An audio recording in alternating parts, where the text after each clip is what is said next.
અમરેલીની વાત કરીએ તો ધારીના ગીર કાંઠાના પંથકમાં વરસાદી માહોલ જામ્યો છે। દલખાણિયા, ચાંચઈ, આંબાગાળા અને સોઢાપરામાં વરસાદ વરસ્યો છે। મીઠાપુર, વીરપુર, ગોવિંદપુર સહિતના ગામોમાં પણ વરસાદી માહોલ છે। એક અઠવાડિયાના વિરામ બાદ ફરી મેઘરાજાની પધરામણી થઈ છે। જિલ્લામાં છૂટો છવાયો વરસાદ થતા ખેડૂતોમાં ખુશીની લાગણી।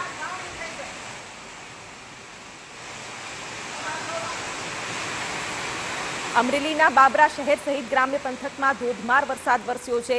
ચરખા, ઉટવડ અને ચમારડી ગામે મેઘરાજાની તોફાની બેટિંગ। વલારડી અને ધરાઈ સહિતના ગ્રામ્ય વિસ્તારમાં પણ વરસાદ વરસ્યો છે।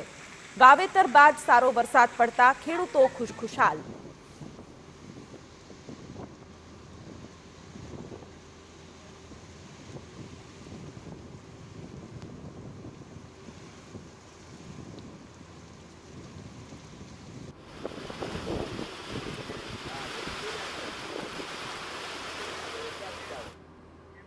અમરેલી જિલ્લાના ગ્રામ્ય વિસ્તારોમાં વરસાદી માહોલ છે।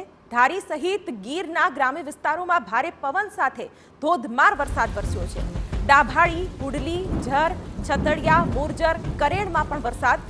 આ તરફ વાઘવડી, ધારંગણી, લાખાપાદર, નાગધરા, ગઢિયા સહિતના ગામમાં પણ વરસાદ વરસ્યો છે। તો ખાંભાના ઇંગોરાળા, ભાડ સહિતના આસપાસના વિસ્તારોમાં પણ વરસાદ વરસ્યો છે।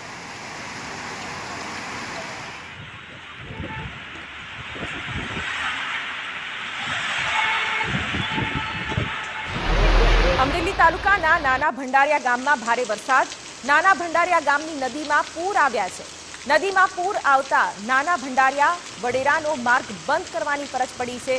ભારે વરસાદથી વાહન ચાલકો મુશ્કેલીમાં મુકાયા।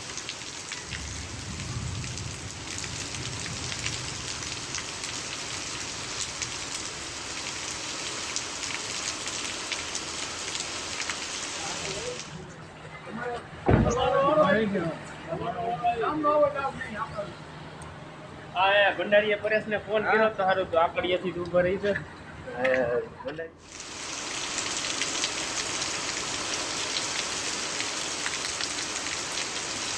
ત્યારે આ દ્રશ્યો જોઈ શકાય છે। અમરેલીમાં મેઘરાજાએ જાણે કે બઘડાટી બોલાવી હોય તે રીતના દ્રશ્યો પણ જોઈ શકાય છે। અનેક રસ્તા પણ બંધ થયા હોવાના પણ અહેવાલ।